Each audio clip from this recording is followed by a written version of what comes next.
Good evening, ladies and gentlemen. Good evening to the people here in Nevis, those in St. Kitts, those in the wider Caribbean. Good evening to our friends and family in the United Kingdom, the United States, and Canada. Wherever you are, welcome to another edition of On the Mark. I'm your host, Mark Brantley, and we will be here with you, God willing, until 10 o'clock. From 8 to 10 every Wednesday, we are here bringing matters to you that we think are of interest to you. Now, of course, those who know me know that I am the leader of the Concerned Citizens Movement. You see me in my blue shirt. People matter more, keep the momentum, increase the momentum. We have different slogans, but certainly the same campaign. And we are definitely on the campaign trail. I'm also the Premier of Nevis, and the privilege, as I said, to lead the Concerned Citizens Movement at this point in our history. We have, regrettably, come to a situation in our country where a federal election is now due. A federal election which ought to have happened in 2025 has come 3 years early. And why may some ask that has happened? I believe that the story is now well known. That one man, one individual, decided that he would hold on to power at all cost. And if that meant plunging the country into chaos and confusion, then that is what he was prepared to do. Rather than keeping his promise and keeping his commitment not only to his team members but to the country, he decided that it was better for self-aggrandizement, better to enrich himself, better to be greedy, better to use the office of the Prime Minister for himself and not for the benefit of his country. This is why we are here. And while I hear others trying to change that narrative, I believe that all of us know that the Honorable Sean Richards, as the leader of PAM, and I, as the leader of CCM, we did everything in our power. We did everything that we could to try and keep this relationship together, to try and have the Prime Minister change course. Of course, he was not minded to. And so he precipitated this crisis. He has caused this chaos and confusion. And he has brought us to an early election, 3 years early, in fact. Why? All because he decided that he would not seek to meet and to negotiate and to compromise, but rather, if he could not have it all, then he would destroy it all. And I believe that self-aggrandizement and narcissistic behavior is not what we need for our chief servant leader. And I believe that it is only a matter of time before our people speak and speak most eloquently in an election and determine the future of this country. We are saying that unity is still alive. We are saying that what has happened is that one member has left unity. But unity is not the property of any person, any party. Unity is an idea. Unity is an ideal.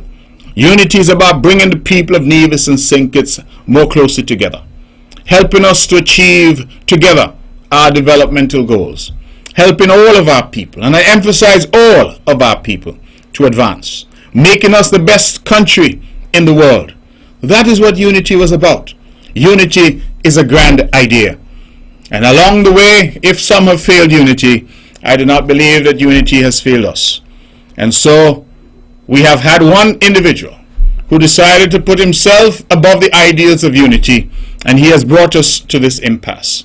We have the Honorable Sean Richards and the People's Action Movement, and I, with my team in the CCM, and we are saying that we represent now real unity, sticking to the principles that we espouse, but without the one-man show and the one-man pony that we had before. We are talking now about the way that we ought to function and to function properly. A government in a country where every person is pressed into service. Every man, woman, and child has the opportunity to contribute. And it matters not whether you're from Brownhill or you're from McKnight. The reality is that we cannot develop when only part of the country is benefiting, when only part of the country is working. We have to press all of our people, in order to get to where we need to go. All of our people have to play their part. And the people of Nevis, whom I represent as their premier, have said for far too long they have been treated in a particular way. This, let me be clear, has nothing to do with the people of St. Kitts, because the people of St. Kitts and the people of Nevis have always had a wonderful relationship. We've intermarried. We've had sporting rivalries and sporting friendships. We have engaged culturally.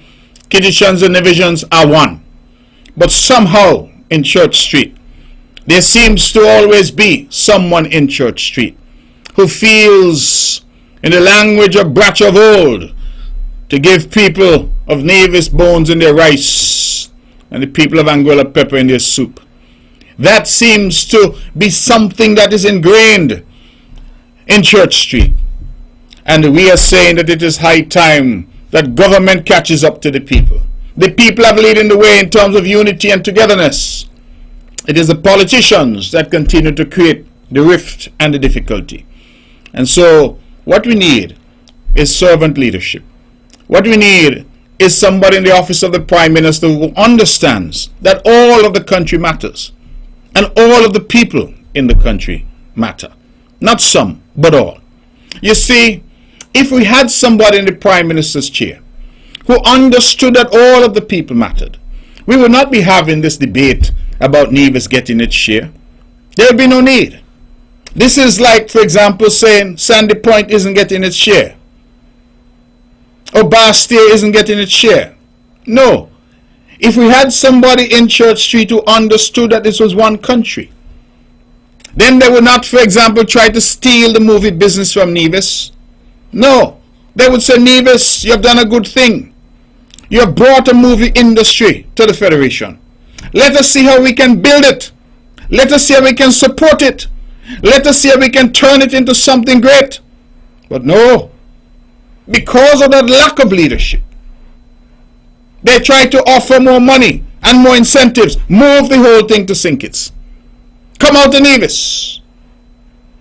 And that is what has been happening, my brothers and sisters.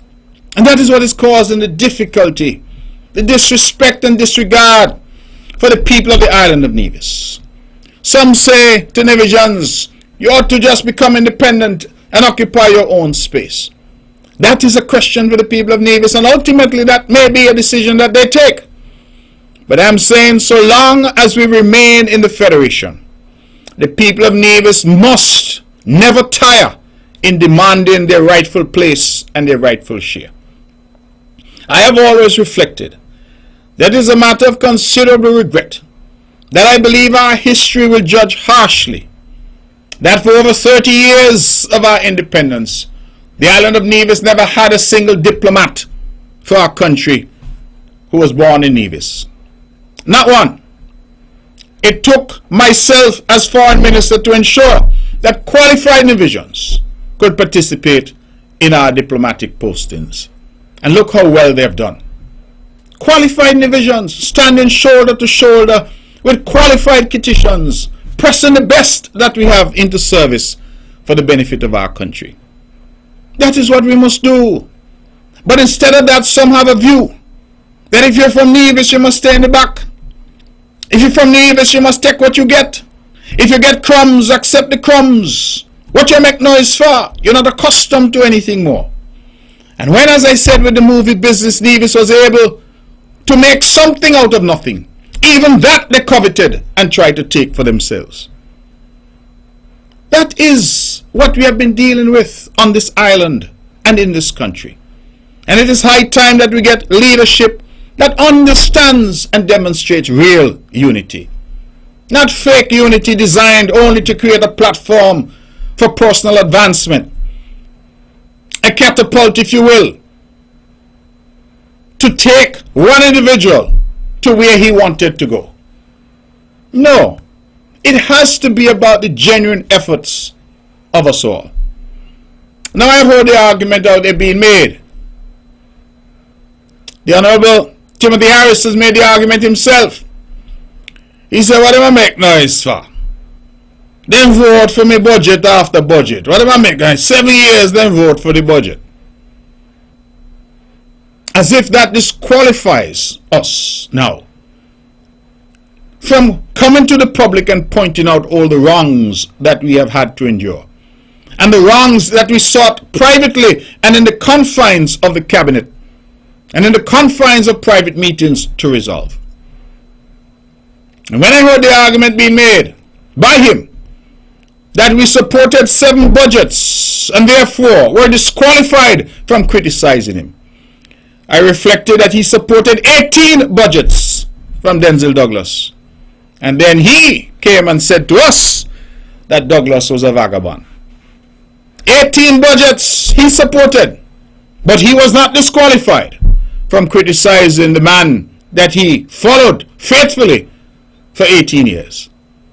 But suddenly we are disqualified according to his analysis. Some say, why did it take you 7 years to speak up? Mark Brantley, you're known as a forthright person. You come to the public. Why did it take you so long? And my response, brothers and sisters, is simple. When you have worked as hard as I have worked to put together what I think is the greatest political idea that the country has had, a platform that, if genuinely applied, would take this country to the next level in terms of our development. A platform of transparency, camaraderie, goodwill between St. Kitts and Nevis, pressing the best and the brightest into service for our country. When you have invested all that time and energy as I have, you don't want to see it go. You know how many slights and insults I endured? You know how many? You know when Timothy Harris set his attack dogs on social media to come at me, and they came at me vociferously using fake profiles, and then later they got so bold that they started to use their own names, all paid for from the office of the Prime Minister, all paid for by taxpayers' money, the man who sat in a leadership position in the cabinet. And when all of this was happening, I kept my peace. I went both first to Aquila Nisbet Byron, because one of the culprits is her close campaign person. I went to her. I said to her, Aquila, my sister, my fellow minister, my fellow cabinet member, it cannot be right that your people would be attacking me in this way. It cannot be right when you and I are sitting down in unity and your people are spreading disunity. Aquila finally said to me, there's nothing she can do. So I said, well, all right. If there's nothing you can do, let me go to your boss. And I went to Timothy. And I said to him, it is not right that these people paid by you, paid by the taxpayers of the country out of the office of the Prime Minister, are on social media vociferously and openly and blatantly attacking the leader of CCM, a key member of Team Unity. As usual, cataflam. Oh, he gonna try and talk to them, and he gonna try and do this, and he gonna try and do that. And I left in no doubt that he wasn't gonna try and stop them, because he who sent them. He who sent them. And ask any member of the CCM team. Because they called me every day and said to me, look what this one said, look what that one said. We need to respond. And I told them, hold strain. Hold strain. Let us not follow them down into the mud. Let us stay on the high road. Because we must be interested in stability. We must be interested in preserving team unity. We have all worked too hard to get us here. And so they continued relentlessly to attack me. And then they shifted their attention to Lindsay and to Jonel and to Sean. And then you start to realize that it was all along a plan. What was the plan? To try and diminish the colleagues in the cabinet. That was the plan. I said to those who asked me, who said to me that they had to respond, I said, listen to me carefully. Restraint does not mean cowardice. Restraint does not mean weakness. In fact, sometimes it takes tremendous strength to act with restraint. or not to act at all. And so I took a view that I would take the insult because I was serving, in my humble opinion, a higher purpose. Timothy Harris came to Nevis, he met with the Four Seasons workers. So he come to talk to them about severance and all kinds of issues during the COVID-19 pandemic. Not a word was said to me as the Premier of Nevis. In fact, it was a Wednesday morning, and I was in the cabinet in Nevis with my colleagues when the messages started to come. Well, Premier, where are you? Timo is here with a whole entourage from St. Kitts. Nobody from Nevis. Where are you? Did nothing. He came, he met with the police and fire services over in Newcastle. Again, not a word to the Premier of Nevis. Under the Constitution, the Premier of Nevis has general direction over the security forces in Nevis and can give such direction to them provided it does not contradict any direction given at the federal level. And yet I was not even informed, far less invited. And then he goes over there and says he had brought $1 million and he wanted to be sure that his money, the money that he brought, was not being wasted, was not being squandered. And throughout it all, I said nothing publicly. I went to him privately. I spoke to him. This is not good enough. I met with him at the Four Seasons Resort in a hotel room down there. I met with him at Park Hyatt over breakfast. I met with him at Rock Lobster, a restaurant in St. Kitts. I met with him at Serendipity. I met with him in his office. We all met. That is one-on-one meetings I'm describing. Huh? Then we all met in retreat at Park Hyatt. And every time you met and you raised these issues, in fact, I recall at Park Hyatt, he apologized, said he was sorry for the comments that he had made in Nevis. But it wasn't genuine, because no sooner than we left, the same behavior exhibited itself. And so time and time and time and time again, I know the efforts I made. I know the restraint that I exercised in order to try and preserve team unity. Even when the pot boiled over, Sean and I, the Honorable Sean Richards and I, still tried. We are the ones who wrote. We are the ones who requested meetings. We are the ones who continued the effort to try to find a solution. And so, I believe that history will record that one gentleman decided that he would prefer to bring the country into chaos and confusion than to do what is right. And I want to take a moment to say a word or two about this issue of fair share. It is language now that has become political. But I had to listen to a program last night here on Vaughan Radio, and I heard my good cousin from Brownhill, panelists, and I heard the Honorable Spencer Brand, my colleague in the Nevis Island Cabinet.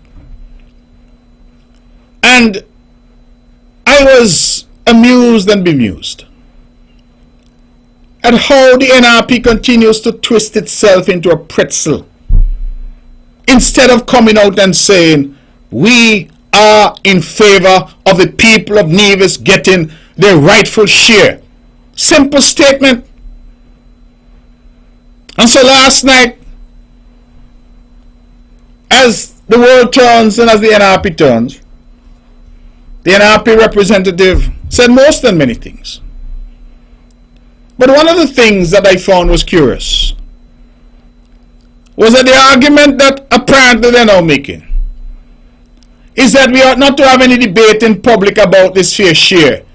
We should go to 110 in the Constitution, and if there's a dispute, then 112 of the Constitution, section 112, says that we should go to court. So we go to section 110, says about revenue sharing, and section 112 says we should go to court. Well, the Honorable Spencer Brand, I don't know that he's a lawyer, but he conducted himself like a Queen's Counsel last night, because he set the trap so nicely. He said something to the effect, do you consider CBI money to be a tax? The NRP rep said no, it is not a tax. The same NRP rep is saying go to 110. So Spencer now went to 110, because you see sometimes people talk but they don't read. And Spencer in section 110 went to it. And I have it here. Section 110, revenue allocation. Subject to subsection 2, the proceeds of all taxes collected in St. Kitts and Nevis under any law shall be shared between the government and the administration.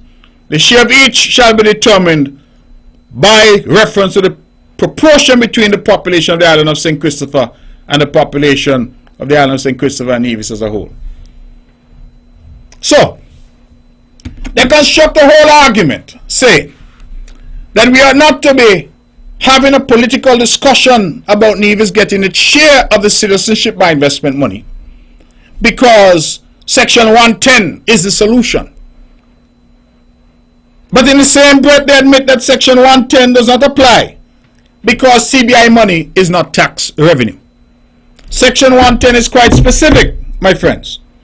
It speaks to the proceeds of all taxes.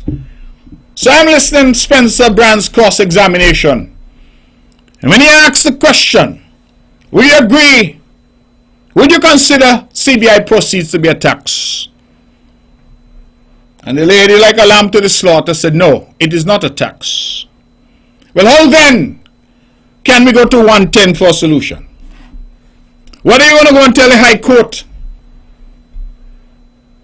That something was collected which is not a tax, and 110 say how it should be shared? Well, the High Court will look at it, and High Court will say, but 110 speaks specifically to all taxes. So if you say it's not a tax, you ought to do it right away. Case dismissed.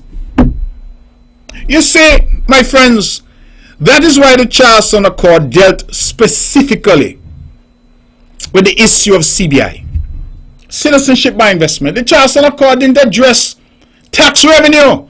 That's already in the Constitution. The Charlestown Accord said that it would address CBI proceeds and they ought to be shared in a particular way, which works out 25% Nevis, 75% St. Kitts. What is instructive about the Charlestown Accord?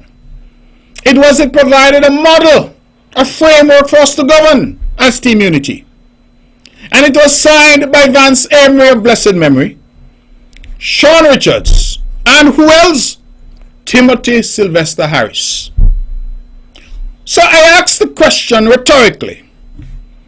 When Timothy signed the Charlestown Accord, did he ever have any intentions of abiding by it? Or did he know even then that he was being deceitful and dishonorable? That's an important question to ask, because he signed it. Look at it, you will see that at the bottom thereof, a signature appears thereon, Timothy Sylvester Harris. So why sign something that you don't believe in and later come to say that 110 is what you must look to, the Constitution is the highest law? He knows that 110, properly construed, that there's an argument that it does not apply to CBI money. And CBI money is the money that we are talking about. So clearly, brothers and sisters, fair share has to be an issue. Then after I see Spencer Brand fly the trap and catch the NRP, the lady then shifted tactics. And she now says, oh well, they should have changed the Constitution to put non-tax revenue in section 110. And again, I am aware that they don't read You see, when you come on big platforms like Von Radio, you should prepare yourself. Otherwise, you'll end up looking foolish. Now, how do you amend the Constitution? You think you just go into Parliament? You think you just walk into the Parliament? That's not the way it works. The Constitution speaks at section 38. Any of you out there, just Google Constitution of St. Kitts and Nevis. Look for section 38. And it will tell you what it takes to amend the Constitution. It says, Parliament may alter any of the provisions of this Constitution in the manner specified in the following provisions. A bill to alter any of the provisions of this Constitution shall not be regarded as being passed by the National Assembly unless on its final reading the bill is supported by the votes of not less than 2/3 of all the representatives. Team Unity, when it won in 2015, had 7 seats.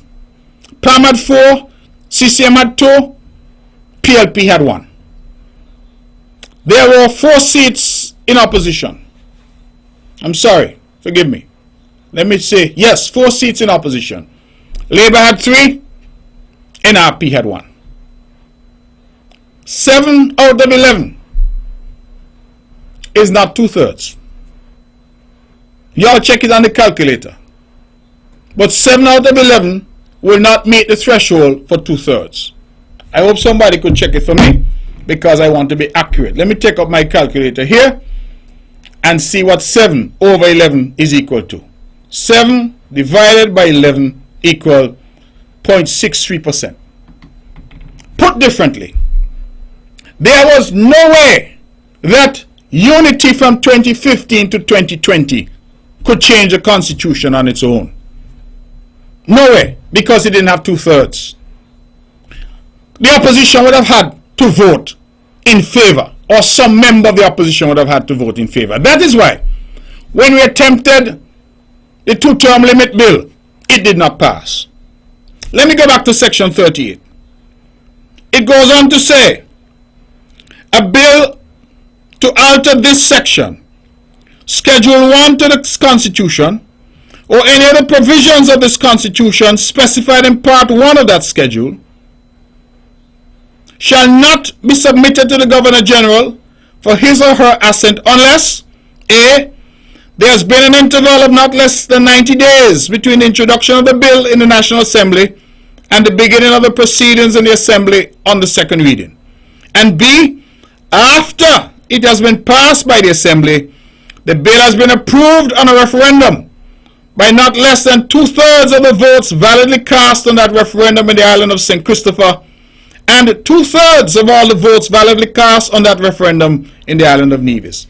Put differently, brothers and sisters, to amend section 110 of the Constitution, you need 90 days between the introduction of the bill and its second reading. You need, upon the second reading, 2/3 of the elected members voting in favor of that bill. And then, because section 110 falls within those provisions that are most deeply entrenched, and then you need 2 referenda, 1 in St. Kitts and 1 in Nevis, and you must get a 2/3 vote on each of those referendum. You hear me? Let me go over it again. Under section 38, if you wanted to change the provisions of section 110, you needed to introduce a bill to do so. 90 days between the introduction of that bill and the second reading. On the second reading, you needed 2/3 of the members in the parliament, the elected members, to vote in favor. And then after they had passed it by 2/3 in the parliament, you had to go to a referendum. And 2/3 of Nevisians and separately 2/3 of Kittitians had to vote in favor. I say all that to say that while it is not impossible to do, it is incredibly difficult and arguably near impossible. It is like the secession vote 113. Difficult process. And so, ladies and gentlemen, when I hear this excuse, because that is what it is, an excuse not to stand up for Nevisians. So they start to come up with all kinds of fancy argument. Oh, let's look to the Constitution, and in 110 we can do this, and in 112 we can go to the court, and we can. They have not read, and if they have read, they have not understood what it is they're saying. But they're seeking every excuse possible in order not to come out and stand with the people of Nevis. No different to the vaccination issue, you know. I don't want to take us back there. But you recall I came week after week and begged the opposition in Nevis, let us partner on this. Let us try to save lives on Nevis. They went secretly and take their vaccine, but they said we're not encouraging anybody to do it. And they will not partner with us to do it. Same thing, because they feel that at any point that they're on the same wavelength, that they're agreeing with the concerned citizens movement, then that is bad for them. And so last night, the lady continued and said that the CCM had won the argument as the fair share. She said, in the court of public opinion, you have won the argument. And that she too believed that the people of Nevis should get their fair share. And Spencer Brand, who I'm now calling QC, Queen's Counsel. The only Queen's Counsel who never went to law school is the Honorable Spencer Brand. Spencer Brand in his wrap-up said, I am glad to see that the NRP is now agreeing with the CCM that this is an issue for Nevis. To which the lady said, not me, me not agree with you, Tal. Not me, me not agree with CCM. Not understanding that this issue is not about CCM. Whoever sits in the chair of Premier of Nevis is going to have to confront this issue. Sim Daniel, of blessed memory, our national hero, had to confront it. Vance Amory had to confront it. Joseph Parry had to confront it. And I have had to confront it. And if tomorrow somebody else is there, they will have to confront it. There are some issues, you see, that are about right and wrong. Not about party. Not about party affiliation. They're about right and wrong. And the issue remains for me, how do we see the people of Nevis? Not how the people in Church Street see us, but how do we see ourselves? And are we prepared to go through life acting as if we are stepchildren? We are the cousins whom you don't really like, but who you tolerate? Or shall we reimagine ourselves for who we truly are? Proud people, no less than anyone else, equal to all, and some may say better than some. How do we see ourselves? And you see me, I tell people all the time that I come out of the depths of poverty. Poverty. Born in Hanley's Road in a little chapel house up on 4 stones. A little walkway to the pit latrine that you had to use in those days. I am not ashamed of it, because I think when you accept and understand where you're from, and you have worked hard to better your circumstances, and you have lived a life working honestly for what you want, then there's no need to be ashamed of the pathway that you took. To the contrary, you should be proud that you have been able to walk a path and do things the right way. And I think for somebody like me would be improbable a little boy, born as I was in Scarborough in Handys Road, to now sit as the Premier of Nevis. To have walked in the presence of kings and queens, to have spoken at the United Nations before the world, to have gone to England and led the charge on the Windrush scandal for the benefit of the people of the Caribbean. It is an improbable life.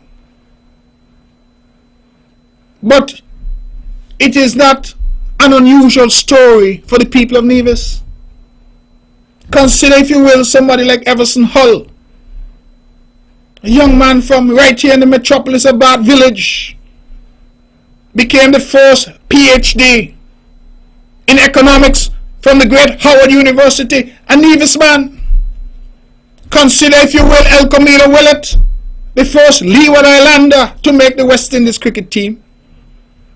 Consider how many cricketers Nevis has put on that team. Camilo, Derek Perry, Keith Atherton, Stuart Williams, Carl Tuckett, Runaka Morton, Kyron Powell, and more to come. I see Kezron Archibald hit a big 100 today. Congrats, Kezi. We love you, Brownhill man. We're proud of you. Keep going, because we think that you have what it takes to be in the West Indies team as well. Batting at number 10, 100 runs. Ladies and gentlemen, we are imbued with greatness. When I heard the biography of Dr. Linton Libert, of blessed memory, and recognized that he was born in the 1940s, I can't even imagine what Nevis would have been like in the 1940s.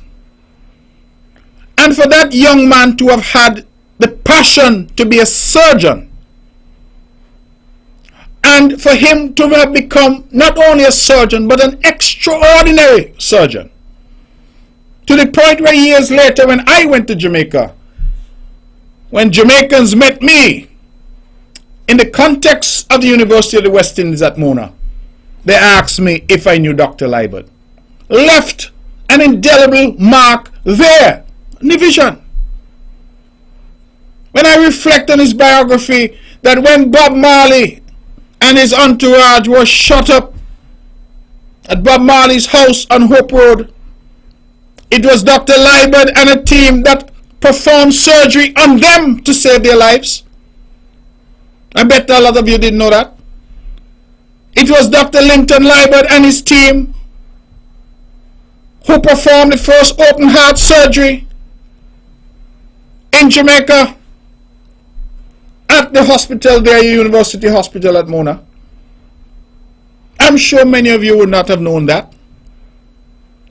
And I could go on and on and on and on, talking about the Nevisians who have bestrode the world stage like a colossus, who have gone out from humblest of beginnings, from the bowels of poverty, and have proven themselves to be great.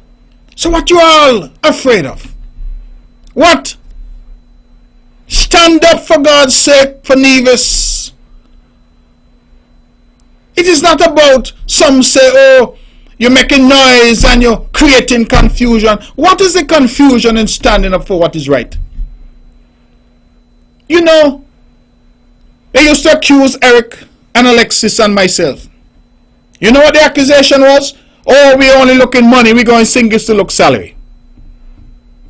Well, if that was our motivation, a salary, then we would have accepted all the insults and all the behavior in St. Kitts from a reckless leader, from a leader who lacks character and integrity. We would have accepted it all in order to collect our salary. But we said no. After trying and trying and trying and failing and failing and failing, we say enough was enough. Enough was enough. And we departed And so I keep saying to our people that there is and can be nothing wrong with standing up for Nevis. Anywhere I go in this world, I say I am a proud citizen of St. Christopher Nevis, and a proud Nevis man. Nothing is wrong with that. There's equally nothing wrong with a petition saying, listen, you see me? I'm a proud citizen of St. Kitts and Nevis and a proud Sandy Pointer. But there are some who seem to have inculcated in their cranium that to be from Nevis is to be less than. And I'm not talking about anybody in St. Kitts now. I'm talking about our own Nevisian people. That whenever they get over to Bastille, it's yes sir, yes sir, yes sir, yes sir.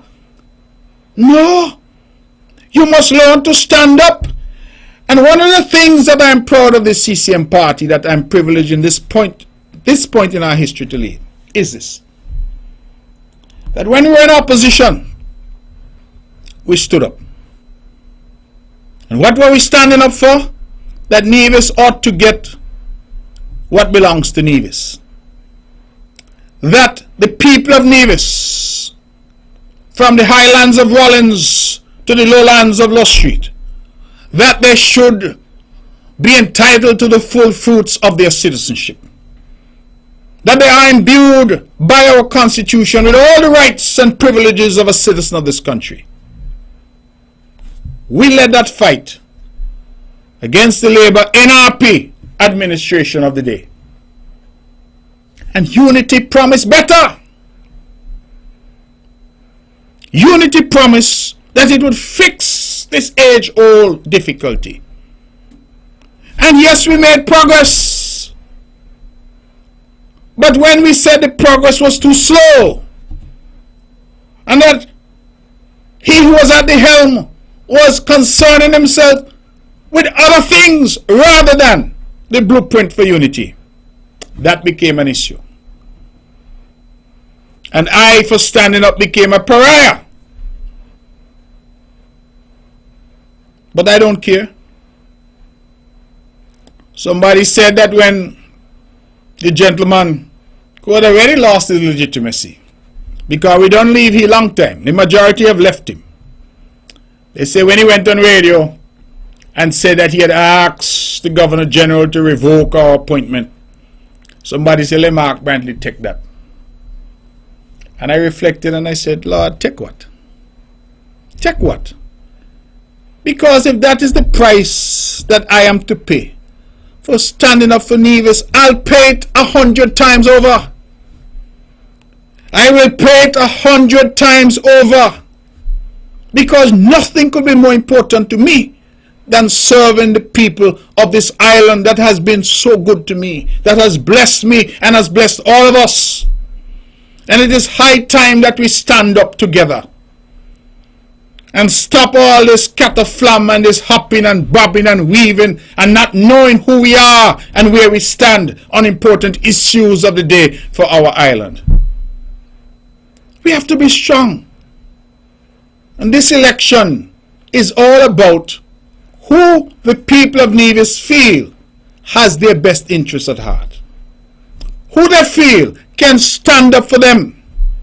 And as I said, and a record of which I'm proud, that I would have stood up when I was in opposition. And some may say, well, you're now in government, so no. If I go in government and they're not doing the right thing, I'm going to stand up too. Because I've never lost sight of who I am, my journey as a Nevisian, and what the people of Nevis deserve. Never lost sight, nor will I ever lose sight. And so for some who see that as somehow combative, well, if I'm combative, I'm not combative for me, I'm combative for the people of Nevis.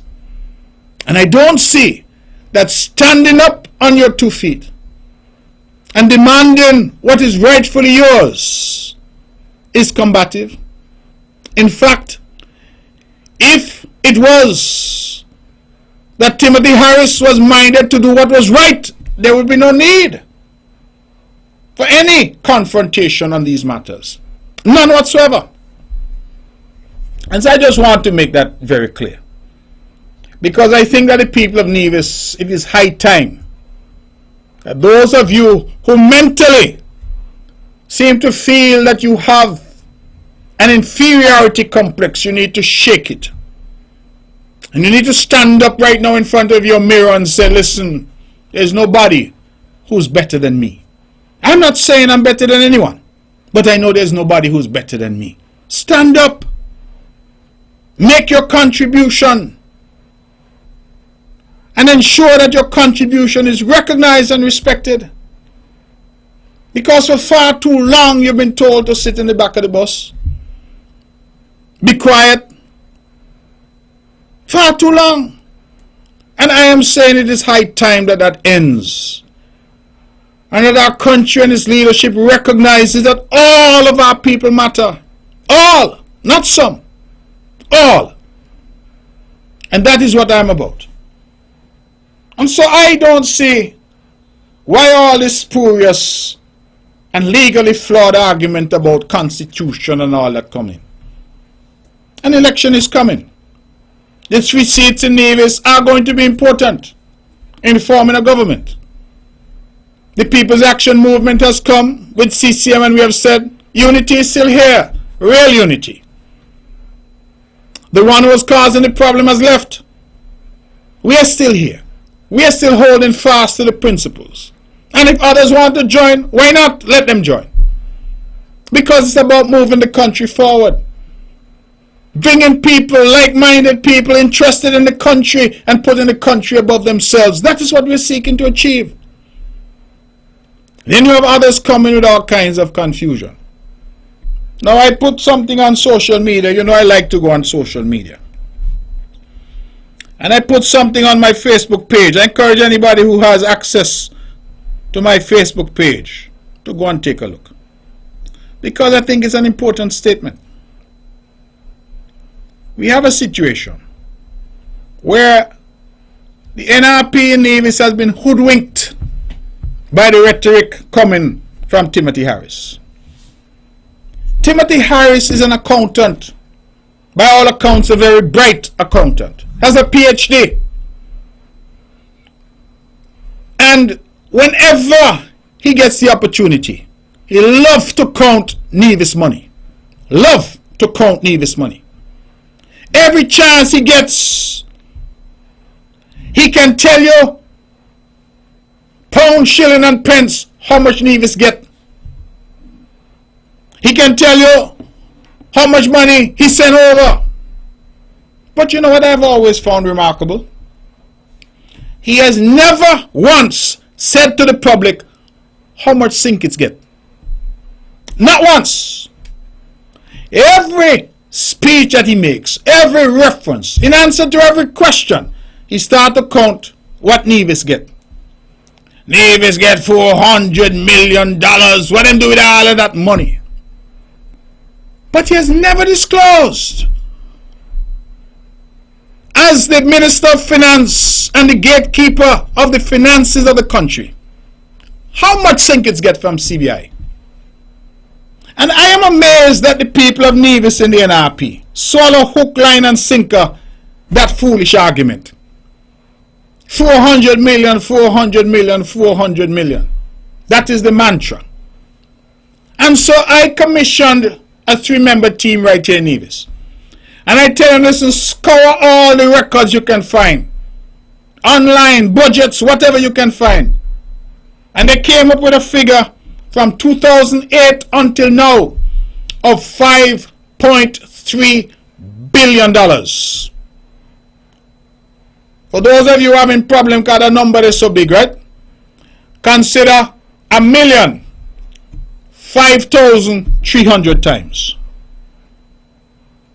Consider 1,000,000 5,300 times 5.3 billion. And out of that, Nevis, I'm going to round it up because that's the figure they like to use, get 400 million. It means, therefore, that Sinkits would have kept close to $5 billion for itself. or 5,000 million, while we get 400 million, they get 5,000 million.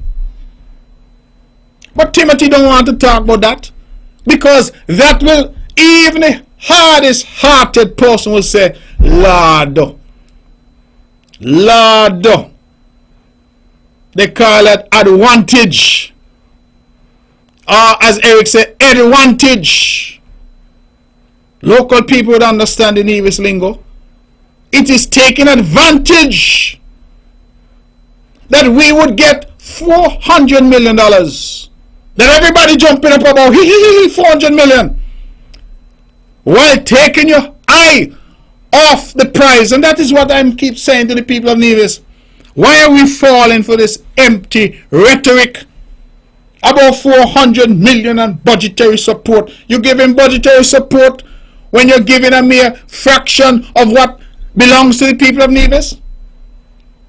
Now, had we been sharing CBI proceeds as we should, Nevis should have collected, and I want you to listen to me carefully, Nevis should have collected somewhere close to $1.3 billion. So Nevis should have got 1,300 million. Instead of that, we got 400. We are therefore owed almost $1 billion. You know what $1 billion could do in Nevis? We pay off all of our debt. All. For Nevlec, for NASPA, for NHLDC, all of our debt. We pay off all the NIA debt. And we still got money left over. We could have had our geothermal plant running right now. As electricity prices keep rising, we could have said to the people, don't worry. We have geothermal, so we're not affected by that. We could have had money to provide relief to our people. Greater safety nets for our people. And we still would have had money left over to put in the bank for a rainy day. So you are over here in Charlestown sitting down. And in Bastia you hear every year surplus. Surplus. Surplus. And you hear people beating their chests and saying they're managing the economy so well. It has nothing to do with no management of the economy. It has to do with the fact that hundreds of millions of dollars are pouring into Bastia every single year from citizenship by investment. And then when I heard Timothy Harris speaking to his party faithful at some private function and had the temerity to say that Sinkis are make the money and them just want to come down here get money down here, them want get money. Sinkis are make what money? I have used the analogy before, I'm going to use it again. If you and your brother own a cow, and your brother goes out every morning and milks the cow, and sells the milk, then your brother don't want to give you your share of the money, and going to tell you why you don't find a way to go make your own money, when he making money from milking our cow. You hear what I'm saying? Sometimes you got to break it down like that. My brother is making money from milking our cow. But he's saying to me, the co-owner of the cow, you must go look somewhere to make money. Stop trying to get some of this milk money. That is what is happening, you know. And you know the thing that galls me? The thing that galls me, that really, really, really galls me, is the fact that while they're talking about our passport and the CBI, citizenship by investment, it is through my efforts as foreign minister of this country and the efforts of my team in the foreign ministry that the Sinkis Nevis passport is now #1 in the Caribbean. The most sought after passport in the entire region. And why is that? It's because since 2015, we have added a vast network of visa-free arrangements. And every country that your passport can take you to without a visa makes it stronger. Since 2015, I'm quite proud. I have negotiated visa-free arrangements with Kosovo, Brazil, Ukraine, the Maldives, Indonesia, Seychelles, Bolivia, Sierra Leone, Kenya, Zambia, Taiwan, Russia, India, Rwanda, the Gambia, Belarus, Montenegro, Ghana, Serbia, San Marino, Togo, Albania, Georgia, Paraguay, Marshall Islands, Uzbekistan, Eswatini, North Macedonia, Burkina Faso, Gabon, Palestine, Sao Tome and Principe, Sudan, and Tuvalu. Me, Vicky and Robinson from Henley Park and Brownhill. And then, when the ranking of our passport keeps going up, through my efforts and the efforts of the team in the Ministry of Foreign Affairs, the gentleman who was milking the cow say, you're not getting on the milk. You hear me? So, it's like we feeding the cow grass. What else cow eat? Mash. Whatever they eat, we feeding the cow. And the more we feed the cow, the more milk the cow produce. And then we who are feeding the cow, they say, we're not supposed to get any. It is wrong. It is a moral dilemma that we find ourselves in the country. And then for the gentleman to say that every dollar he sent Nevis is $1 less for St. Kitts. Well, what is this? The Premier of St. Kitts? Or the Prime Minister of the Federation of St. Kitts and Nevis? Because you see, that is exactly what we need in the office of Prime Minister. Somebody who thinks of their role and thinks of themselves as the Prime Minister of the entire country. But when the thinking is that every dollar I send Nevis is $1 less for St. Kitts, it tells you that they don't see us in Nevis as part of the country. No. If I'm giving you something, it's less for who I am concerned about, which is the people of St. Kitts. That has to change. And the only way it's going to change is for the people of Nevis to stand up and be counted. In every forum, in every part of the world, stand up and be counted. It has to change. And that for me is what this campaign is about. It's about saying to the people of Nevis that you're not less than, and don't let nobody forward with you and look down upon you. And some say, oh, you shouldn't behave like that. Well, how else are you going to behave? How else? And so, I am very, very clear that in my view, this election is really about who has the strength, the fortitude, the courage, because it takes courage, the conviction, and the character to stand up for the people of Nevis. No matter the forum, no matter if you're in opposition or you're in government, that should be your focus. But brothers and sisters, I understand why the NRP is having a problem, you know. And let me explain it to you. The NRP is being financed by Timothy Harris. Let them deny it. It's being financed by Timothy Harris. And therefore, they cannot take a position that they're standing up for Nevis on the fair share issue. They cannot. Because to take that position is to say that they agree that Nevis has not been treated fairly. And if they were to say that, then guess what? The valve turned off. The tap is turned off. That really is what's going on here.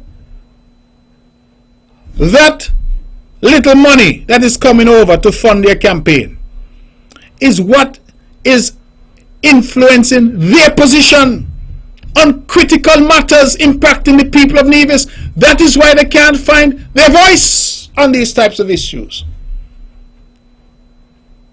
They have wrapped themselves and find themselves now on the horns of a dilemma. They don't know where to turn because the paymaster is insisting that they take a position which is in favor of him and against the people of Nevis. And that is why you hear all of this scatterflam. Can't seem to have a consistent message. Can't. Oh, you should have done this, you should have changed the constitution. As if I, Mark Brantley, had the magic wand in my hand and just wave it and the constitution will be changed. Not even bothering to look at section 38 and to recognize the complexity of making constitutional amendment. No. They cannot come out with a position that is contrary to that which the paymaster has said to them. And I want the people of Nevis to think about that carefully. Think about it. Is that what you want in terms of leadership for Nevis?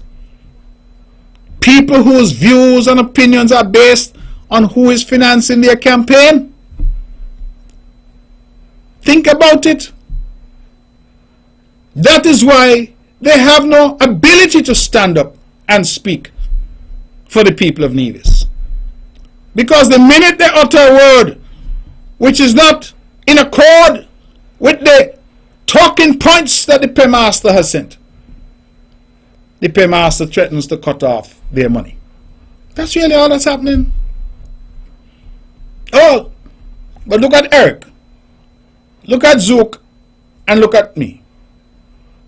We tell the federal treasury, well, listen, if that is the case, I keep our money, that is no problem.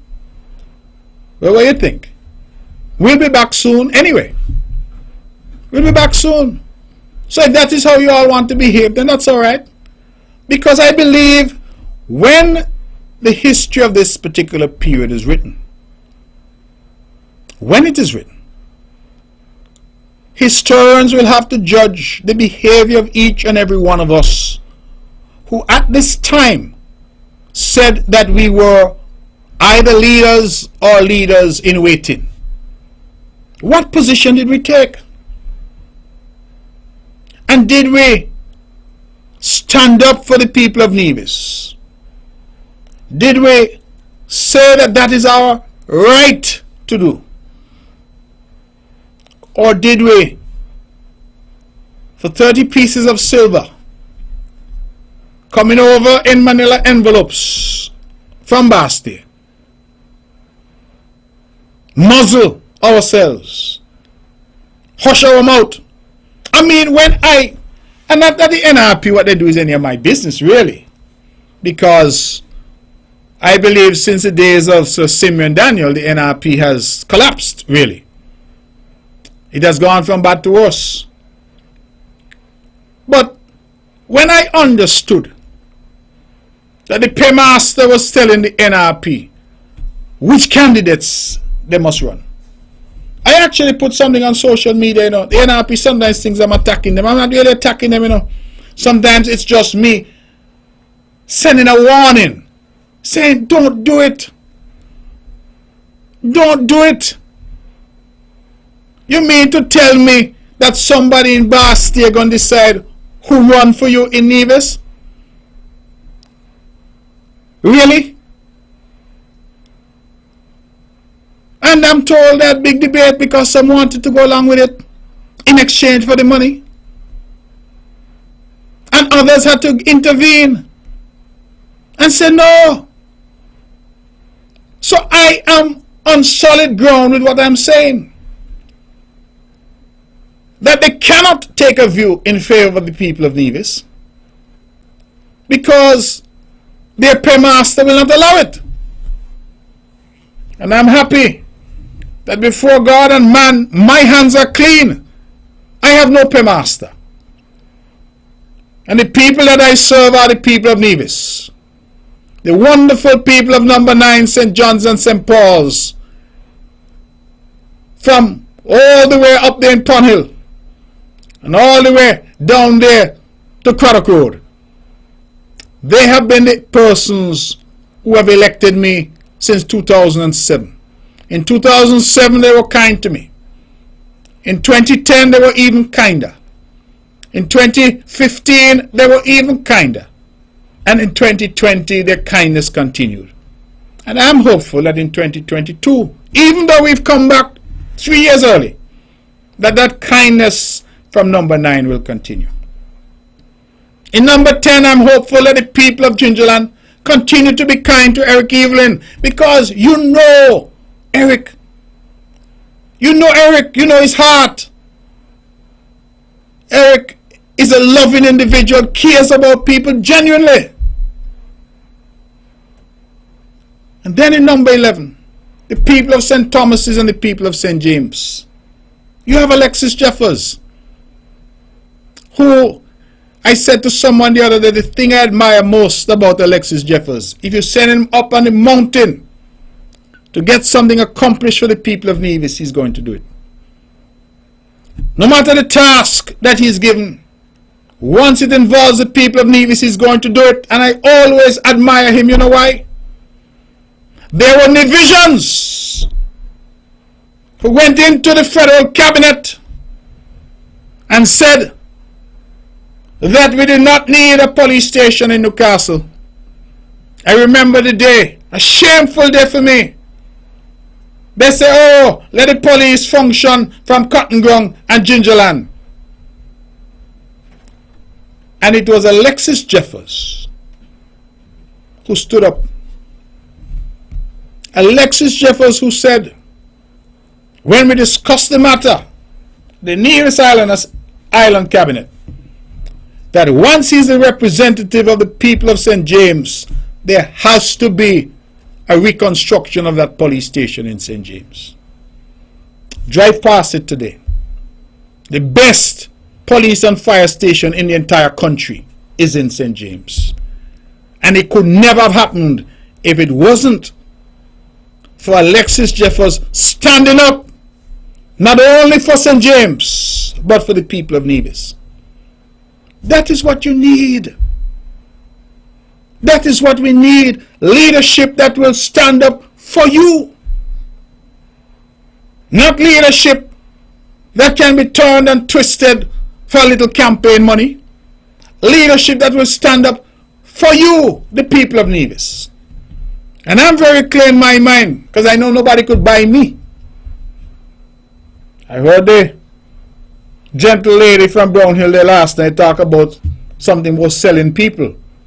I guess she was trying to make a joke, but it was a terrible thing to say given our history. But I'm saying that the choice is quite clear as to what the people of Nevis need at this point in our history. You need strength. You need commitment. You need dedication. And you need people who never ever forget that they are Nevisian.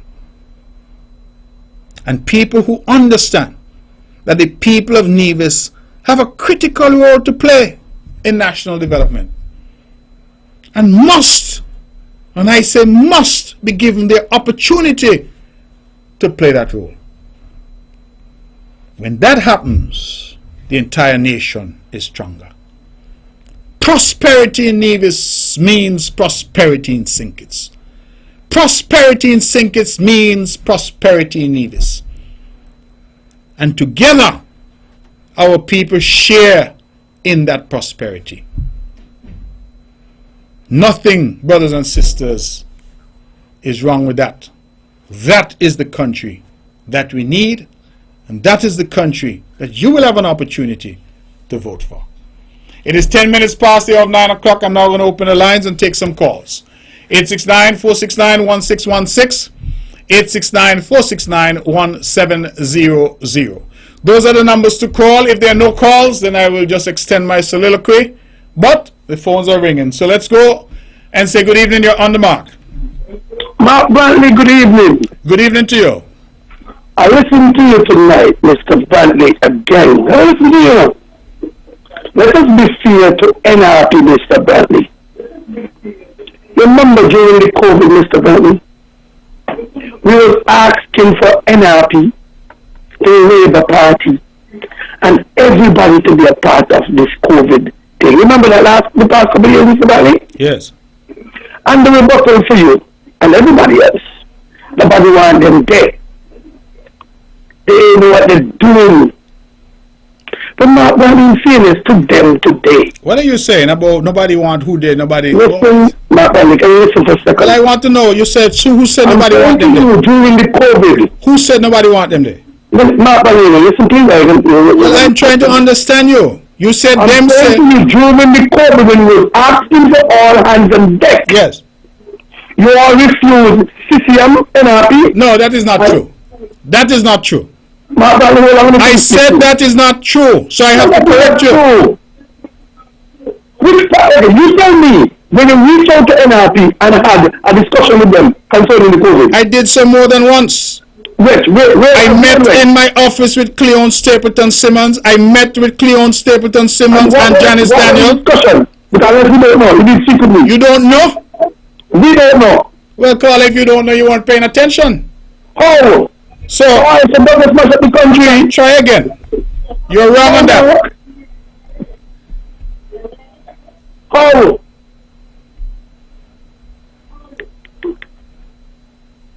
Hello?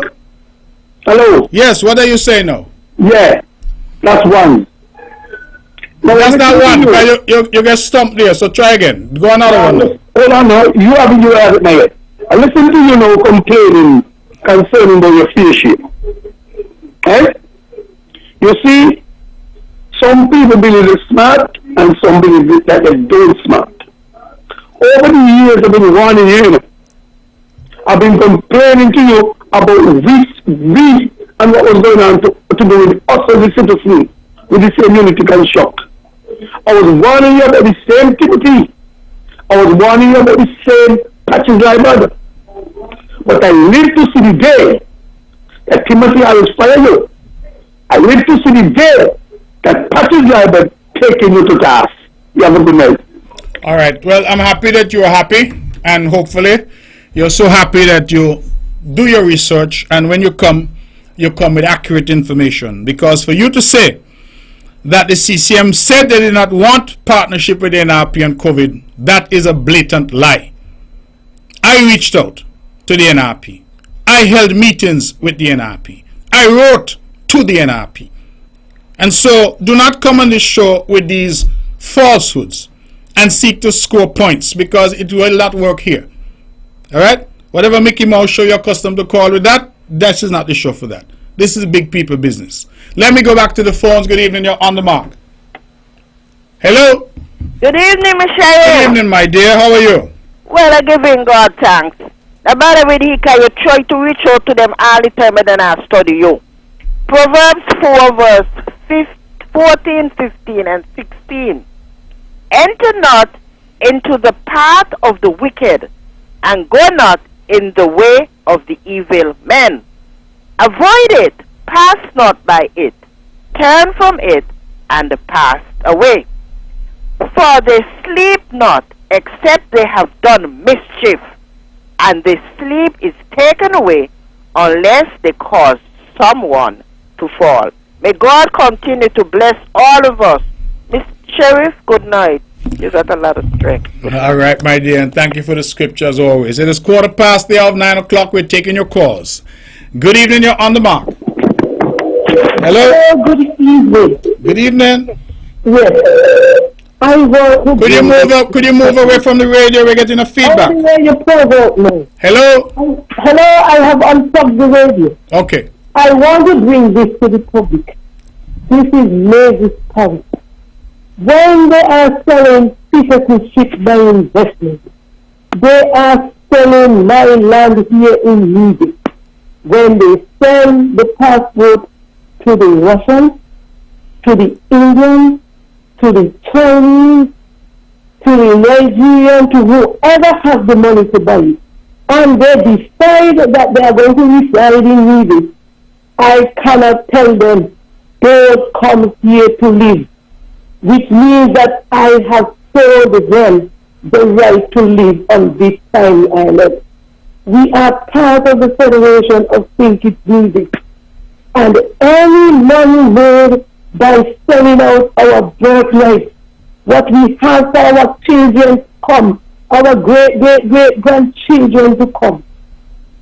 We are due our fair share. And yes, sir, you have toiled long and hard in making our name well known out there. And that is why we are doing so well with citizenship by investment. So when you say you're selling out the cow, and it belongs to me and my brother, and he's selling the milk to take the money. Well, this land belongs to me and my brother is taking the money for the land, and I'm sitting down here with a rock or a piece of wood to float out into the ocean. And as Nevisians, we must understand our heritage and be proud to say that we are Nevisians. I went to Indonesia, and if they couldn't understand where Nevis was, I was proud to tell them that I was that in the ocean, in the Caribbean Sea. As Nevisians, fear share for us. As Nevisians, I ask that we go to the school and we start educating our young people about the Constitution. We need to get back to that. Today people are acting in fear, and we need to stop. I learned about my Constitution from my history teacher, and we need to go back and do it. Thank you. Well, thank you so much for that. And, you know, people are tuned in and listening. Thank you for your very clear message, Mavis. I think people who know you know that you're passionate and you speak truth. For the caller who called before saying that in Nevis, the CCM said they didn't want the NRP. I met with the Honorable Cleon Stapleton Simmons on September 4th, 2020. I met again with Dr. Janice Hodge and the Honorable Cleon Stapleton Simmons on May 26, 2021. And I'm advised that a joint statement was issued. So people are listening, and I'm grateful for somebody to send me that, who sent me that information. So just to go back, let's not engage in distortions and falsehoods. If you want to make an accusation on St. Kitts, that's your business, but not over here. Because during this COVID thing, we reached out to everyone, and I insisted at the start that I wanted all hands on deck. It was the NRP that refused to hold hands with us on this issue. And I want to make that pellucid. Let's go back to the phones and take some more calls. Good evening, you're on the mark. Hello? Good night. Good night, Mark. Good night to you. I want to say to you that you are doing a very good job. And I want to encourage you to be strong and courageous. You will go down in the pages of history as a leader who care for country and not self. So Brantley, you have shed a lot of light on this issue, and I thank God for you. And I can't understand how some Nevisians have problem with CCM because of the stance that you take. Dr. Harris failed Nevis because he has not honored the Charlestown Accord. You know what I'm saying? Mm-hmm. He is a deceptive man because he signed the thing knowing fully well that he would not honor it. And all that he wanted was power. Nevisian need to wake up and start to smell the coffee. I listened to the program last night and I was disappointed with the woman, the thing that she said. And I'm happy that you put some clarity on this. You know, I'm happy that you put some clarity on this.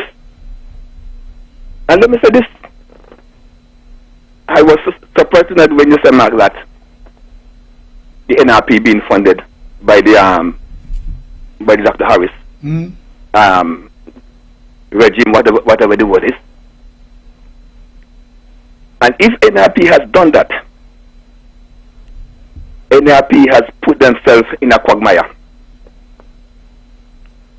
And I don't see how any sensible Nevisian can vote for NRP when you're going to tag and join up with a man who is against Nevis. Mark, let me give you a scenario quickly here. It's like you got a fish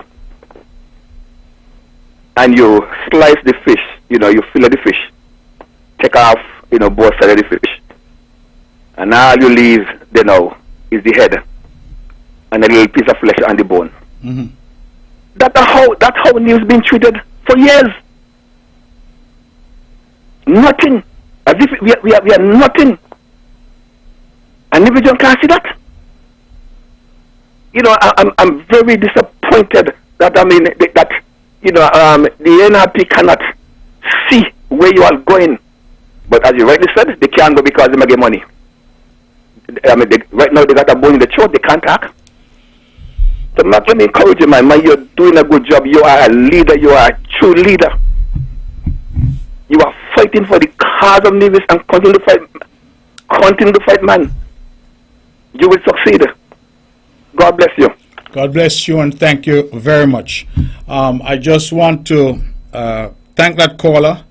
Certainly I heard the passion in your voice. I have here on my phone, it's a good thing that I keep things on my phone because I have a letter here on my phone dated the 9th of June 2021 addressed to the Honorable Mark Brantley. Dear Honorable Premier, reference COVID-19 joint partnership.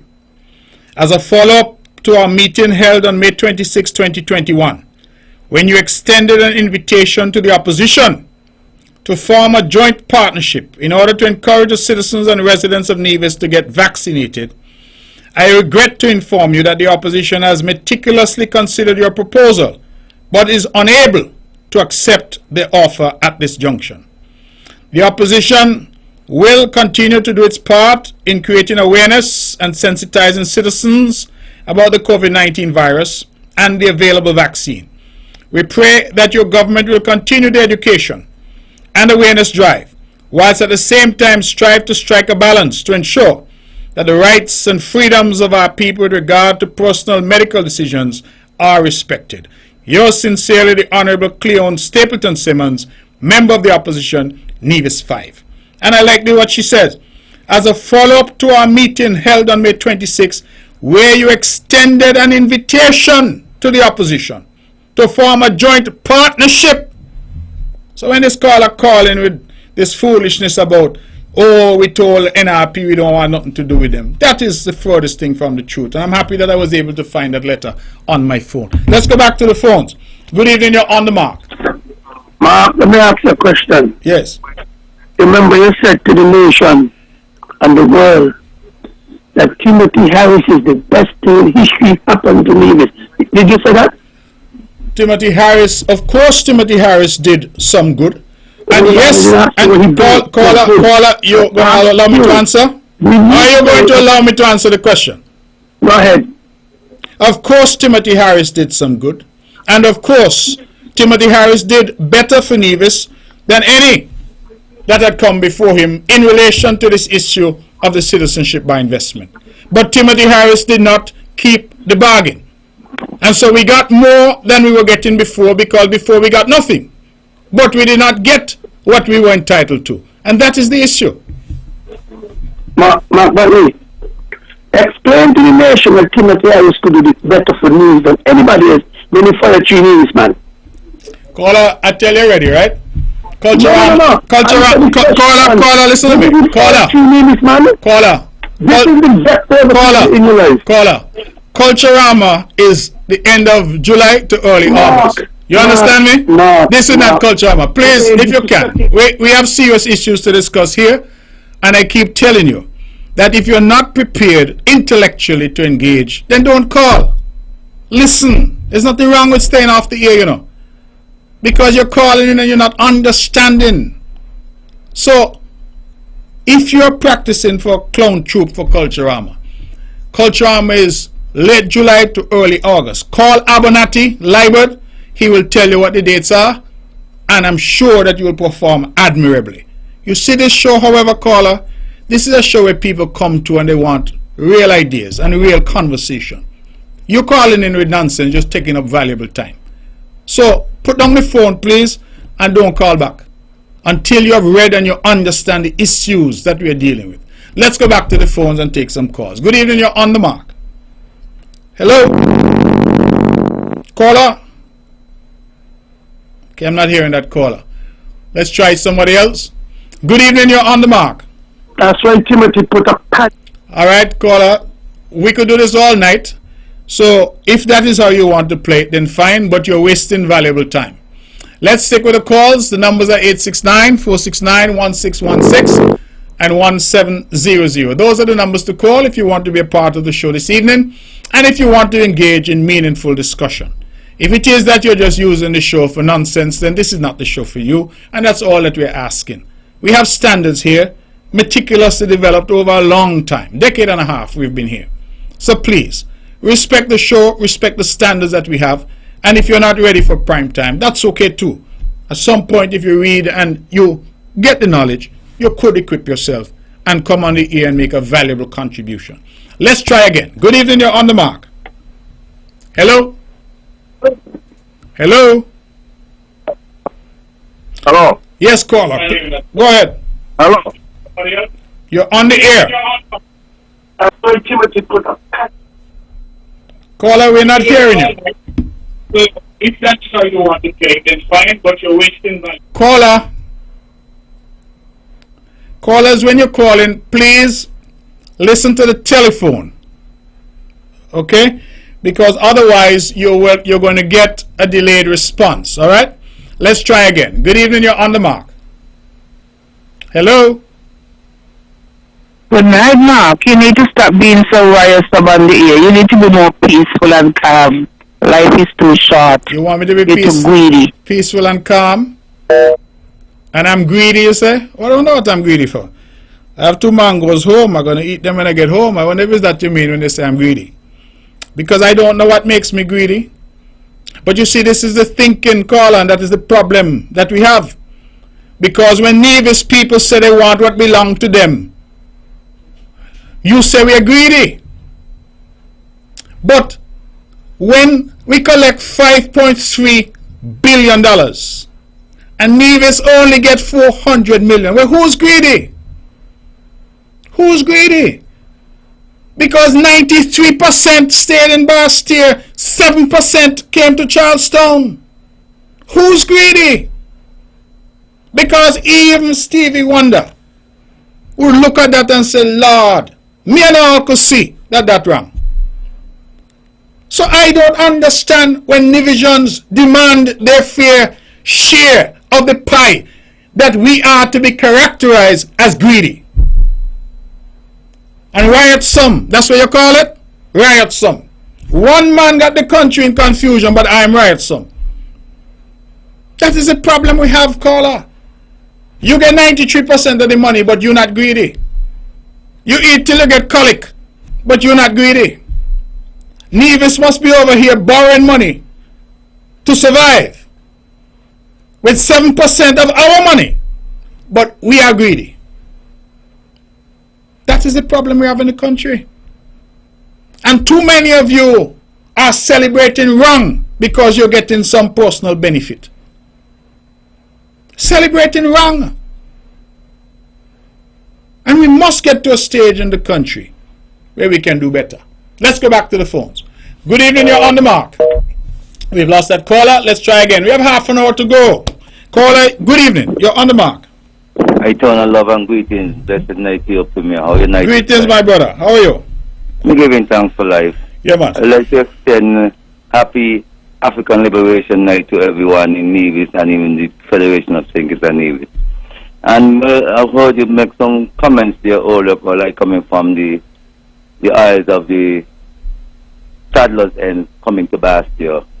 I heard you make reference about the cards that is in the indication when it comes to the fair sharing and how your outline of the vote will be taking place. But I would like to ask, in the consideration to what you see in the Constitution that is in this emphasis and the sharing of equity when it comes to the resource of the both islands, do you think it's fair that you all are able to bring the dialogue fairly to the people to make them have a clear view on what you're doing now prior to what was stated in 2015 to 2020 when you all had aimed bring to the climax of our political status to say changing the better for St. Kitts and Nevis?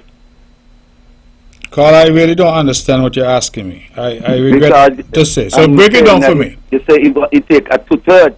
You emphasize about 2/3 of the electorate, but it's about the process of the people you're really defending. And I realize much of the people don't have a clear view of what you explain in your summary towards the clause them in the Constitution. But that is why I tried to explain them, caller. And anybody could go and read them for themselves. I refer to section 110 and section 38.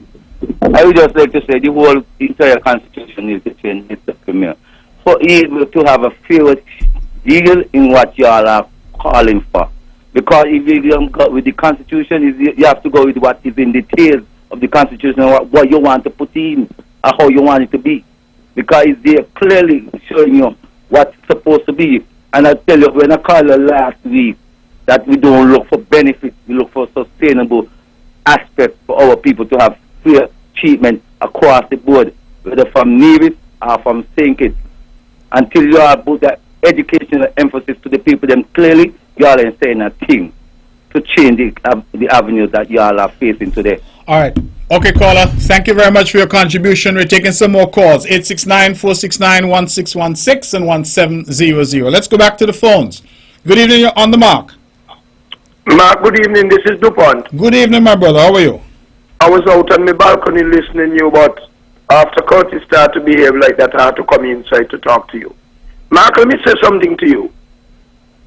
Over the past 44 years I've been in politics, and I've never seen anybody in Nevis or heard any leader in Nevis move the way you are moving.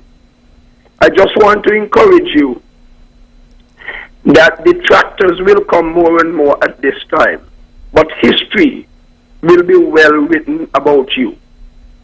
I want to say to the people in Nevis, those of you who have family members in St. Kitts, please encourage them to vote for the People's Action Movement. Because I am fighting all my might for Pam to win 3 seats. You know why? Nevisians, I could feel it from inside. For the first time, you and Sean Richards will be able to sit down there in Church Street. You all don't need no accountants to come in and work out the right shape for Nevisians.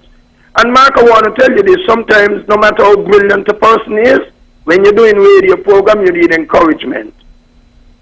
You need encouragement like this tonight from me. Keep doing what you're doing. You're brilliant. I have found you to be a man of integrity, a genuine fighter for Nevis people, and I am warning you, in the next 6 weeks, I can't wait to see you all walking in Church Street and swearing again. Thank you for your hard work and your dedication towards the people of Nevis, and I will continue every morning I wake up. I'm going to keep you up in my praise with your other 2 brilliant guys working with you. Have a wonderful evening, and I'm looking forward to see in my life at 61, to see Nevis, before I pass away, get the right cheer for the first time. If Pam could only work hard enough, just 3 seats, I'm not greedy. Have a wonderful evening. I'm going back out on the balcony to drink a cold drink. Thank you very much. Thank you very much, Mr. DuPont, for that. I'm truly happy for your support and your prayers. And I believe that people understand what is going on, and they understand what is at stake. And you're right. In a democracy, you're going to have detractors, you're going to have people who try to deflect. But I think people understand. And for me, I can only be who I am, and I can only try to speak plainly to our people. And our people will ultimately decide. And if our people decide that what they want is what they're getting, then that is their decision. If they want better, then they will make that decision. And so it is a matter ultimately for our people. Let me go back to the phones. Good evening, you're on the mark. Hello? Hello, good evening, Mark. Yes, good evening, you're on the air. Yeah, man, we are proud of you, Mark. You're doing a great job. We are proud of you. You're the first Nevisian leader I've known who would have stand up for Nevis the way you do. So we are proud of you. We're behind you 100%. You mentioned some names earlier of Nevisians who would have made us proud. People like Elkamida Willett, Stuart Williams, Carly Tuckett, Winako Morton, and those guys. But you forgot two. We have two females who made it to the West Indies netball team: Crescentia O'Flaherty and Lydia Thompson Claxton, who was the captain of the West Indies netball team. So we are great people. We are great people. So thanks, Mark. Thanks, Mark. You're doing a great job. Thank you, my brother. Thank you very much for that. And you are right. It is not so much that I forgot them, but I know that if I started to list, I would be here all night, because so many people from Nevis have done such extraordinary things. And I believe that we just need to acknowledge that there's greatness in us. And I keep advocating that, not to say that we are better than anybody, but to clearly send the message that we are not less than anybody. I'm very, very passionate about that. Let's go back to the phones. Good evening, you're on the mark. Okay, the numbers to call, let's try again. Good evening, you're on the mark. Hello? Yeah. You're on the mark, caller. Yeah. Caller, could you speak up? We're not hearing you properly. Yeah, I've been wondering about the money from Douglas, eh? He didn't count Douglas money why he said Nevis supposed to get it as a loan. So when you add up, you got to add up Douglas one too. Well, all of that is included, caller. Okay. All right? All right, okay. Okay, thank you very much.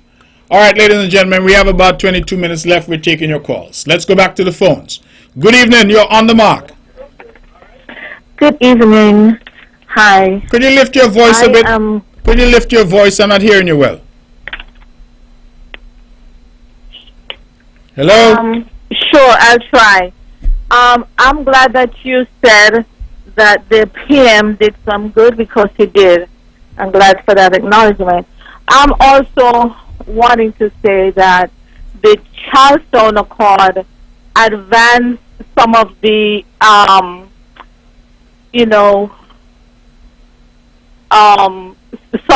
of what Nevis wanted. It kind of put forward what Nevis expects, and so the Charlestown Accord did more for Nevis than probably what had been in previous governments. So, I mean, if I'm to give some credit for what Nevis had gotten, I would say is what those three leaders signed in the Charlestown Accord. But you did say that it wasn't enough, and it wasn't, held true to its promise. But I want to address something else, more on the lighter side. When I think of international bodies, or even in the Caribbean bodies, they get together and they said Minister Grant was the best Caribbean minister. And then a recognized international body recognized Mia Amor Motley as one of the 100 most influential persons in the entire world. That is huge. I know that Mia Motley had been a friend of yours. I've seen Mia Motley speak at the UN extemporaneously. I've seen her do the same in other forums. I have seen her win 2 elections back to back, winning in every single box. I've seen her speak on CNN, and the reporters would just be baffled at how she could deliver herself that well. People work hard and they don't necessarily look for praises. But when it comes down to it, people would recognize you for your hard work. And I think that they did that for Mia Motley. So what would you say about your friend, Prime Minister of Barbados, Mia Amor Motley, getting the recognition in being one of the 100 most influential persons in the world? Thank you. I'll listen off here. All right, well, thank you very much. And of course, Mia Motley is an exceptional figure. I believe she has moved well past the Caribbean region and is a global figure, and this is a well-deserved recognition. I would have communicated with her to convey my congratulations, and she would have responded acknowledging that. I believe that she is doing great things for the region, and it is good to have a voice. I think a voice of the quality of Sir Eric Williams and Michael Manley and people of that nature who really would have stood out among Caribbean leaders. And so I commend Mia Moore Motley, the Prime Minister of Barbados. I think this is a signal achievement on her part, and I believe it's an accolade not only for her but also for the people of Barbados and the people of our region. We continue to take your calls, 869-469-1616 and 869-469-1700. We have about 17 minutes left, so we can take quite a few calls in that time. Let's go back to the phones. Good evening, you're on the mark. Hello? Hello, you're on the air. Good afternoon. Good night to me. Can you speak up a bit? We're not hearing you clearly.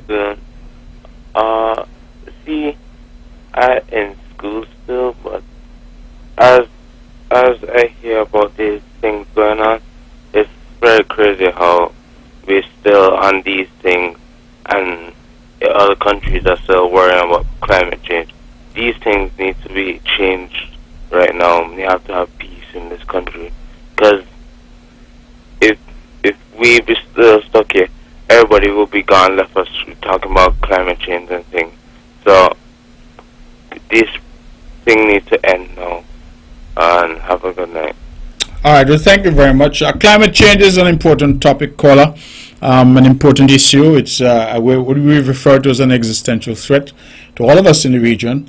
So absolutely we need to talk about that, but we also have the local politics, and the politics here is played out in a particular way. I go back to where I started. We did not need to be here. We did not need to be here. If only one man had kept to the bargain, we would not be here. But he decided that it would all be about him and his lust for power. And that's why we're here. Somebody said to me the other day that I bring down the government. I said, I bring down the government? I didn't advise a dissolution of the parliament. I didn't purport to revoke anybody's appointment. I joined with the majority to say that we wanted a new prime minister. That's all. And I think that we were justifiable in saying so. We had justified, we had justifiable reasons for saying so. So, that is our position. And Sean Richards and I met and offered compromise. So, if it is that the gentleman refused any compromise and basically said, listen, I'm going to stall the game, then one person only has brought us here. Let's go back to the phones. 15 minutes to the hour. Good evening, you're on the mark. Good evening, Premier. Good evening to you. Nevis come first. And that's the fact. Tonight, Mr. Brantley, I want to thank the public for supporting Nevis Blind Light and Visually Impaired Society lunch today. Persons who donated, persons who paid for the lunch, whatever they did today, we are grateful. I want to send special thank you to two young men who helped me over the weekend into Monday. Somebody went and stole our regulator for the gas at the school for the blind. They stole 3 bottles already, 3 large bottles. They ain't satisfied. They came back. So I want to say special thanks to them. 1 donated, 1 installed. They know who they are. Thank you very much, Mr. Brantley. Well, thank Have you. a good night. Thank you. And I'm happy things went well. And I would want to appeal to the public. You know, this lady was calling. She didn't identify herself, so I won't identify her. But she has been a staple on this show over the long years, and she's always advocating for the visually and light impaired. They do a number of functions to raise money to help themselves. And I'm urging our people, stop the stealing. Stop seeking to go and take up things that you didn't put down. Because look who you're stealing from. People who have a disability and who are trying their best to improve their lives. They're not begging. They're raising money, putting on a lunch. And as we look out for each other, man, let's be better than that. We are better people than that. Let's be better than that. So, caller, congratulations. I'm happy that your event was successful. But I'm also appealing to our people to do away with that kind of activity. It is unhelpful. Let's go back to the phones. Good evening, you're on the mark. Yeah, good evening, sir. Good evening to you. Hey, Mr. Brantley. Yes. This is what it hurts me to hear, right? Especially Nevisian. I'm wondering if they're actually listening to what you are saying, or if they don't have no understanding of what you're saying. What I don't get, right? That you are looking out for the best interest for Nevis. So I'm telling people this. Listen now. We have two parties over here, or wherever the other parties then, right? But the two majors, CCM and NRP. You are looking out for the best interest for Nevis. Not no particular party, for Nevisian. And I don't understand. What I can understand, that if you do not get the amount that you require that to take care of the affairs, then how is it, Lord Nevisian, listen to me tonight, how is it they're going to get things done in this island? You understand? People need to understand that if I don't have $5 and you ask me for it, how I could give it to you? Mr. Brantley, you're doing a good job. You keep on doing what you have to do. And, keep on. Press on to the mark. Thank you very much, caller. And, you raise really such an important point. Because the same people who keep arguing that not enough is happening on the island, notwithstanding we had 2 years of COVID, they seem to think that that was irrelevant. They say, there's not enough development. They're the very same ones who are refusing to join the fight for Nevis to get what belongs to Nevis. You hear what I said earlier? On our analysis, Nevis is owed somewhere in the region of 1 billion EC dollars. 1,000 million EC dollars. You hear all the things I said we could do with that? We could extinguish our debt completely. Pay off everybody that we owe in this world completely. Finish our hospital. Get geothermal. Pave every road in Nevis. And still have money left to put in the bank for a rainy day. So every dollar that we are deprived is a dollar less that we have for our development, and our development is part of national development. And I think that people need to understand that this is not about St. Kitts versus Nevis or Nevis versus St. Kitts. It's about all of us in this country, St. Kitts and Nevis, benefiting from what is available. Now, how is it the people of Nevis should feel when your government here is struggling, borrowing to make ends meet, and in St. Kitts they're declaring a surplus from the sale of your passport? From the sale of your passport, they have a surplus. But you over here having to borrow and scrape and scrounge to get through. And then they tell you, well, you don't go find your own way to make money. Well, what way have you found other than selling our passport? Because that now accounts for over 50% of the revenue in the budget in last year, over 50%. So we need, I believe, to look at this in a sensible way and recognize that there is nothing wrong with the people of Nevis getting what they should get. And if we saw this country as one country where all of our people mattered, there would be no issue. Let's go back to the phones. We have about 10 minutes. 869-469-1616. 869-469-1700. Just to remind the general public that tomorrow, Thursday, the Concerned Citizens Movement continues its campaign, and we will have a town hall meeting starting at 8 p.m. at Caribbean Cove. One and all are invited to come. Come with your questions. There will be a moderated panel, and we'll take questions, of course, from the moderator and from the audience.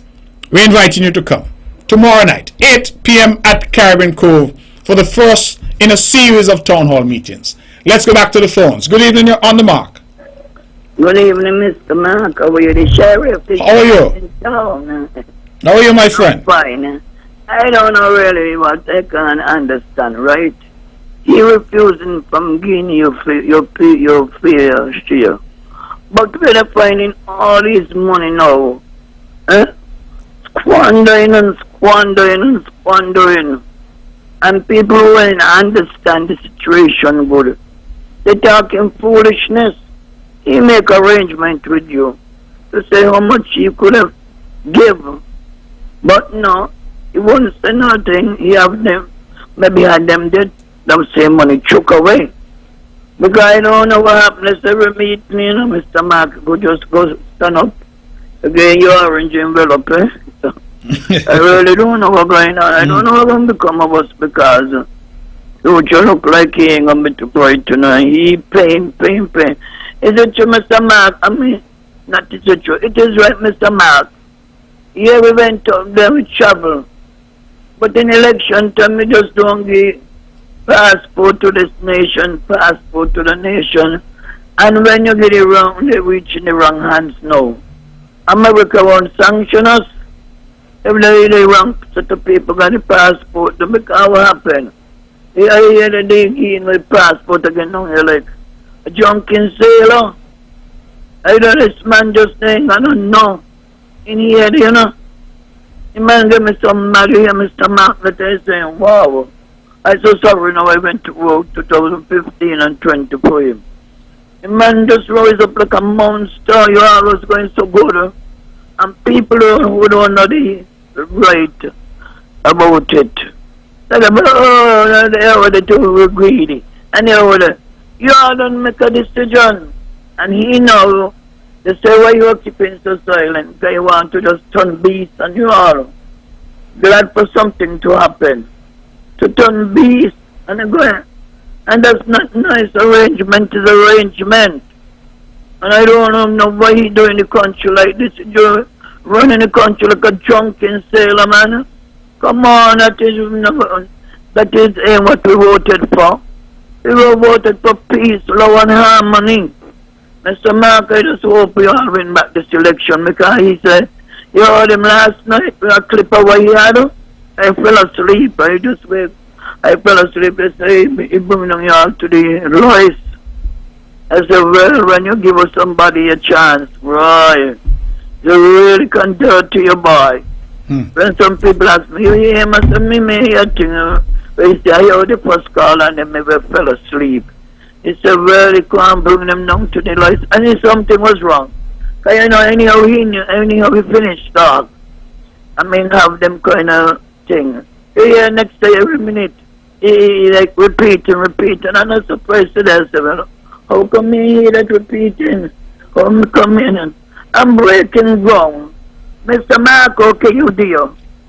They may remember in that time I hear them say you are going over. Extras go break no ground for the prison. I ain't never gonna mean you all intend to do it, Mr. Mark? No, I didn't know anything about that. You know what the man do in the country as he like. When I go over Extras, then I see this road, this big farm, you got there, you call it, with a lot of cattle in it. You know, they say that belongs to the brother where he rule in the prison. I don't know what he doing over country, sir. And then giving you a bad name about, oh, it's because you all ain't satisfied. What you saying you all satisfied? What about the bank? The bank talk over that. You all didn't know anything about it? No, I don't know anything about that caller. I'm just hearing chatter. Well, from over there, I came into town as a young man. I got me your mama no but a shot. Yeah. Look here. The bank thing. Nobody, when I say that is to raise my eyebrow. I say, no, man.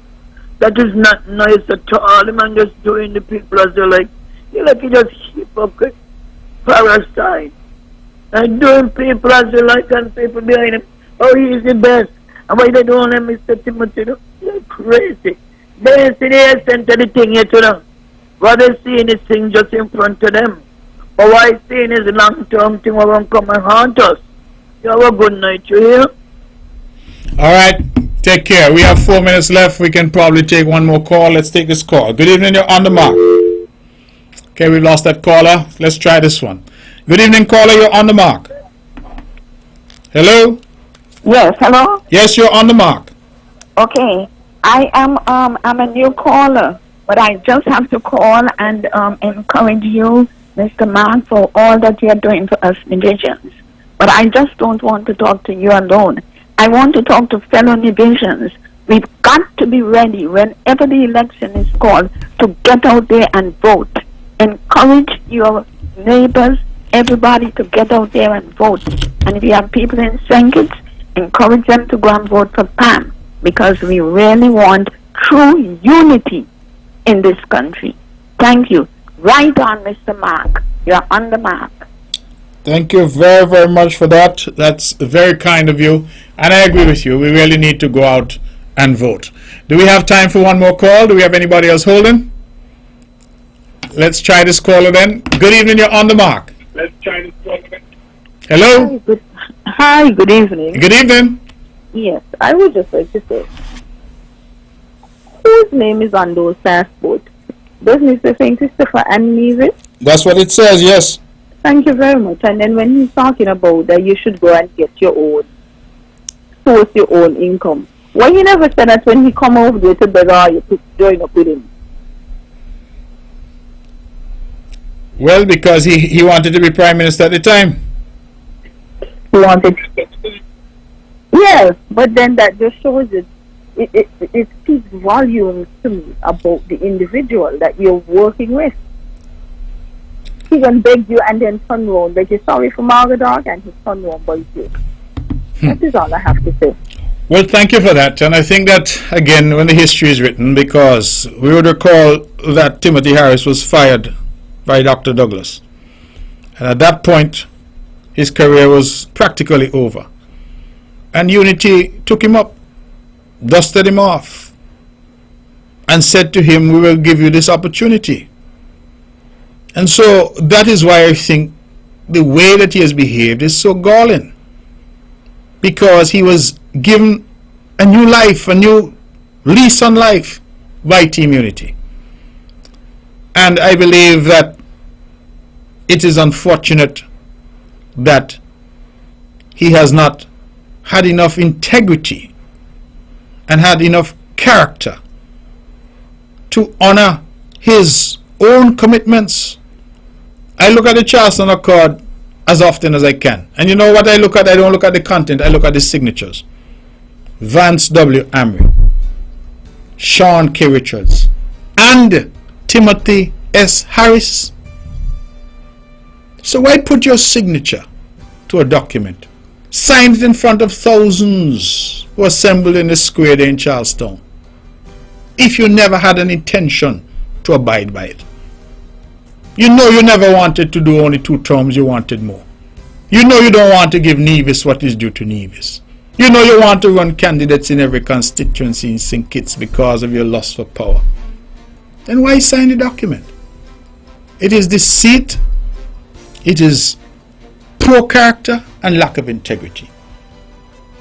And I end the show tonight where I started.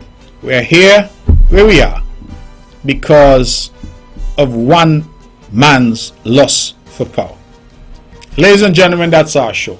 Please come out and join us tomorrow for a town hall meeting at Caribbean Cove at 8 p.m. We will be discussing the issues and also letting you know what our plans are for the future come out and join the Concerned Citizens Movement and be a part of our town hall tomorrow evening at Caribbean Cove. That's our show. This show is rebroadcast tomorrow at 1 p.m. right here on Vaughan Radio. Thank you, good night, and God bless you.